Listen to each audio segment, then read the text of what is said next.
DK Suresh ಹೆಸರೇಳಿ ಐಶ್ವರ್ಯ ಗೌಡ ವಂಚನೆ ಪ್ರಕರಣಕ್ಕೆ ಸಂಬಂಧಪಟ್ಟಂತೆ ಆರೋಪ ಕೇಳಿಬರ್ತಾ ಇದ್ದಂತೆ ಐಶ್ವರ್ಯ ಗೌಡ ರಿಯಾಕ್ಟ್ ಮಾಡಿದ್ದಾರೆ. ಐಶ್ವರ್ಯ ಗೌಡ ವಂಚನೆ ಪ್ರಕರಣಕ್ಕೆ ಸಂಬಂಧಪಟ್ಟಂತೆ ಏನ್ ಆರೋಪ ಕೇಳಿಬಂದಿತ್ತು, ಈ ಆರೋಪಕ್ಕೆ ಐಶ್ವರ್ಯ ಗೌಡ ರಿಯಾಕ್ಟ್ ಮಾಡಿರೋದು. ಡಿಕೆ ಸುರೇಶ್ ಅವರ ಹೆಸರು ಹೇಳಿಕೊಂಡು ವಂಚನೆ ಮಾಡಿಲ್ಲ, ಧರ್ಮೇಂದ್ರ ಬಳಿ ವಿನಯ್ ಕುಲಕರ್ಣಿ ಹೆಸರು ತರ್ತಿದ್ದಾರೆ. ಧರ್ಮೇಂದ್ರ ಬಳಿಕ ವಿನಯ್ ಕುಲಕರ್ಣಿ ಹೆಸರು ತರ್ತಿದ್ದಾರೆ. ವಿನಯ್ ಕುಲಕರ್ಣಿ ಹೆಸರನ್ನ ಈಗ ವನಿತಾ ತರ್ತಿದ್ದಾರೆ. ವನಿತಾ ಹೈಲೈಟ್ ಆಗೋಕೆ ಈ ರೀತಿ ಮಾಡ್ತಿದ್ದಾರೆ. ಕಳೆದ 2023ರಿಂದ ವನಿತಾ ಐತಾಳ್ ನನಗೆ ಪರಿಚಯ. ವನಿತಾ ಐತಾಳ್ ಮಾಡ್ತಾ ಇರೋ ಆರೋಪ ಸತ್ಯಕ್ಕೆ ದೂರ. ಬೆಂಗಳೂರಲ್ಲಿ ವನಿತಾ ಐತಾಳ್ ಆರೋಪಕ್ಕೆ ಐಶ್ವರ್ಯ ಗೌಡ ಕಿಡಿಕಾರಿದ್ದಾರೆ.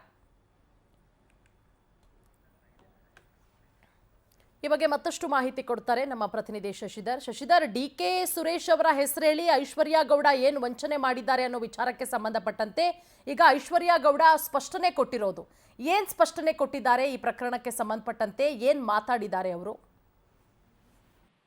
ಪೂರ್ಣಿಮಾ, ಪ್ರಮುಖವಾಗಿ ಏನು ಸುಮಾರು 18 ಕೋಟಿ ರೂಪಾಯಿನಷ್ಟು ಚಿನ್ನವನ್ನ ತೆಗೆದುಕೊಂಡು ಎಲ್ಲ ಒಂದ್ ಕಡೆ ವಂಚನೆಯನ್ನ ಮಾಡಿದ್ದಾರೆ. ಅಲ್ಲದಕ್ಕಿಂತ ಮುಂಚಿತವಾಗಿ ಬಾರಿ ಕೂಡ ಅದೇ ರೀತಿಯಲ್ಲೂ ಕೂಡ ವಾರಾಹಿ ಚಿನ್ನ ಅಂಗಡಿಯಲ್ಲಿ ಕೂಡ ಗೋಲ್ಡ್ ಅನ್ನ ಪರ್ಚೇಸ್ ಕೊಡ್ತಿದ್ರು.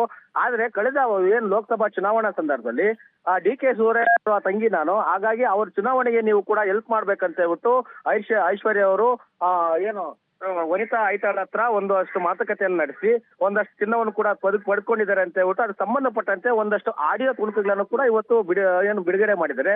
ಅದರಲ್ಲಿ ಸ್ಪಷ್ಟವಾಗಿ ಗೊತ್ತಾಗುತ್ತೆ ಏನಂತಂದ್ರೆ, ಅಣ್ಣ ಇದ್ದಾರೆ ಜೊತೆಯಲ್ಲಿ ಮಾತಾಡ್ತೀರಾ ಅಂತ ಹೇಳ್ಬಿಟ್ಟು ಕೂಡ ಒಂದು ಫೋನ್ ಅನ್ನು ಕೂಡ ಕೊಡ್ತಾರೆ. ಆಗ ಫೋನ್ ಅನ್ನು ತೆಗೆದುಕೊಳ್ತಾರೆ. ತೆಗೆದುಕೊಂಡು ನಟ ಧರ್ಮ ಅವರು ಕೂಡ ಡಿಕೆ ಸುರೇಶ್ ಅವರ ವಾಯ್ಸ್ ನಲ್ಲೇ ಹೌದು ಇದು ಐಶ್ವರ್ಯ ಮಾಡ್ತಿರೋದು ನನ್ನ ಕೆಲಸಕ್ಕೆ, ಹೀಗಾಗಿ ಈಗ ಸಹಾಯ ಮಾಡಿದ್ರೆ ಅದಕ್ಕೆ ನಾನು ಋಣಿಯಾಗಿರ್ತೇನೆ, ಒಂದಷ್ಟು ದಿನಗಳ ಕಾಲ ನಮ್ಗೆ ಕಾಲಾವಕಾಶ ಕೊಡಿ, ಮೇ ಮುಗಿದ ಬಳಿಕ ನಿಮ್ಗೆ ಏನ್ ಈಗ ನಷ್ಟ ಆಗಿದೆ ಆ ನಷ್ಟವನ್ನು ಕೂಡ ನಾನೇ ಭರಿಸಿ ಕೊಡ್ತೇನೆ ಅಂತ ಹೇಳ್ಬಿಟ್ಟು ಕೂಡ ಡಿಕೆ ಸುರೇಶ್ ಅವರ ಹೆಸರಲ್ಲಿ ನಟ ಧರ್ಮ ಅವರು ಕೂಡ ಒಂದು ಸ್ಪಷ್ಟೀಕರಣ ಕೂಡ ಕೊಟ್ಟಿದ್ದಾರೆ.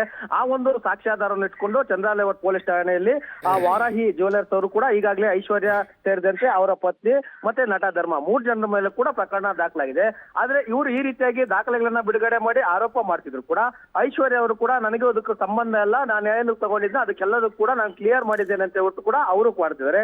ಈಗ ಒಟ್ಟಾರೆಯಾಗಿ ಇದೆಲ್ಲವೂ ಕೂಡ ಆಚೆ ಬರ್ಬೇಕಾದ್ರೆ ಪೊಲೀಸರು ಕೂಡ ತನಿಖೆ ಮಾಡ್ಬೇಕಾಗುತ್ತೆ. ಯಾಕಂದ್ರೆ ಒಂದು ಥ್ಯಾಂಕ್ ಯು ಶಶಿಧರ್ ತಮ್ಮೆಲ್ಲ ಮಾಹಿತಿಗಾಗಿ.